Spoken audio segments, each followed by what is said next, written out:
السلام عليكم ورحمة الله وبركاته، كيف حالكم يا أحلى أسرة؟ صدقوا وحشتوني. سامحوني يا جماعة على صوتي لأنه مع البرد ومع الأوضاع خلوها لكم على الله، وسامحوني على التأخير لولا الظروف اللي بنمر بها في بلادنا. كان زماني صورت لكم كل يوم فيديو. اليوم يا بنات جبنا لكم، أو يا جماعة جبنا لكم طريقة القشر اليمني أو قشر الولاد، أو طريقة القهوة اليمنية بجميع أسرارها، بعيدا عن الخزعبلات والكذب الذي بيطلع أو بنسمع أو بنبصره.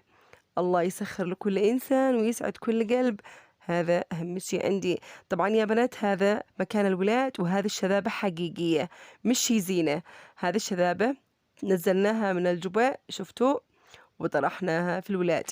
ما عاد بنشتريش احنا شذاب من الجاهز، قد احنا بنزرعه داخل البيت زي ما كلمتكم في حلقات سابقة. طبعا هذا المرتبة حق الوالدة من المراتب الجديدة الذي بنعتمدها في بلادنا. طبعا يا بنات ما نفعل هانئ بسرين كيف شكل المرتبة. هذا المرتبة حق الوالدي يا بنات، ما عاد الساعة ما كانت من أول، هذا قد يا الموضة الجديدة. وبيني وبينكم هكذا أجمل وأميز وأحلى ورقيقة في نفس الوقت وناعمة. طبعا هذه قهوة القشر اليمنية أو الصنعانية بجميع أسرارها. طبعا هذه يا بنات قهوة الولاد الذي طلبتن مني، قهوة الوالدة أو قهوة المواجب حق الولاد. هنبدأ بسم الله الرحمن الرحيم في الطريقة. معانا هنا يا بنات، إيش معانا هنا؟ معانا هنا لازم تتقيدين بالمكونات بسرين. إيش معانا لوز وجوز وكاجو، ومعانا هنا زنجبيل أخضر وقرفة، ومعانا هنا قشر بلدي، ومعانا هنا سمسم، ومعانا هنا عناب. لازم تتقيدين بالمكونات علشان تطلع لكن قشر خرافية تدعلي فوق ما تتخيلين بسرين. طبعا هنا المكونات ما نفعل، نجيب الجوز واللوز والكاجو ونطرحن وسط العصارة، وهنا ندي السمسم، وبعدين ما نفعل هنا نجيب القشر الذي هو عادو حبوب بعد ما نكون حمصناه فوق الغاز، لازم يتحمص قليلة. وبعدين ما نفعل هنا ندي الكتلة. طبعا هذا الكتلة يا جماعة مشهور في بلادنا، انتو مش انا عارفة ايش سموه، بس هذا الكتلة تجيبين ماء.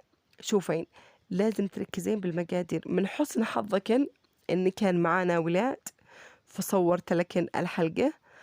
والله نفسي اصور لكم حلقة كل يوم بس ظروفي ما تسمحش. بسرين يا بنات، بسروا يا جماعة الماء بما يعادل 2 جاكات من هذا الكتلة أو الأدوات هذا اللي احنا نسوي فيها القهوة القشر. طبعا احنا في صنعاء نسميه الكتلة. طبعا هنا ما نفعل ندي 4 قلصات بمقدار، يعني بمقدار 4 قلصات من هذا القلص الصغير لهذا الاثنين الجاكات. شفتين؟ طبعا أنا قد لقمته من قبل بس نسيت ورجعت صورت لكم من جديد لأنه كنا مستعجلين عايجين النسوان عندنا، فقلت لقمت الكتلة بس الحين بينا أختصر لكن. طبعا أول ما فعلنا الماء في الكتلة أدينا 4 من هذاك القلصات وطرحناهن اللي هن 4 سكر، 4 قلصات صغيرة سكر وسط الماء حق القهوة.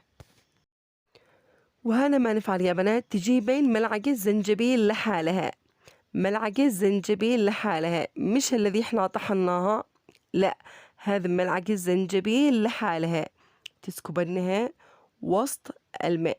ضروري تتقيدين بالمكونات علشان تطلع لكن قهوة شم وطعم. وهنا معنا ملعقة قرفة مطحونة بسرين، كل واحدة لحالها، يعني كل واحدة على حدة يا بنات. الزنجبيل لحالها والقرفة لحالها، ونطرحن كلهن في نفس الماء اللي الآن أمامكن. بعدين ما تفعلن هنا الخلطة اللي أنا خلطتها أمامكن، أسميها أنا قهوة بيضانية بسرين. نفس الخلطة نطرحها وسط الماء الذي احنا خلطناها أو عصرناها بالعصارة. فهمتني يا بنات؟ وهنا ما نسوي تقيدين بالمكونات عشان تطلع لكن قهوة خرافية وتدعلي من داخل قلوبكن. أنا محتاجة دعوتكم يا جماعة، ادعوا لي ربنا يحفظني ويرضى عني، لأنه أنا محتاج الرضا في هذا الفترة فوق ما تتخيلوا. شوفوا يا جماعة أو شوفوا يا قوم، ربنا يحفظكم ويسعدكم أينما كنتم. بسرين يا بنات الذين مهتمات بالقهوة، بسرين هذا سكر نبات حجر، سكر نبات حجر. بسرين ساعمل القطعة نطرحها هنية وسط الماء حق القشر، بسرتين نطرحها هنية وسط الماء حق القشر.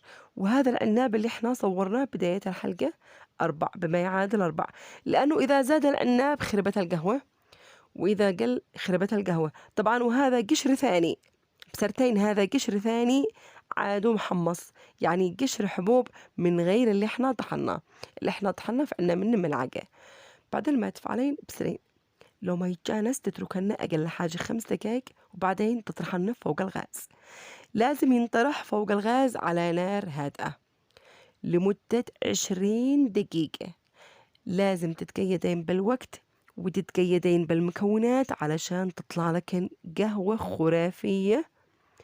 للولاد يتساءلوا كلهم ما هي هذا القهوة؟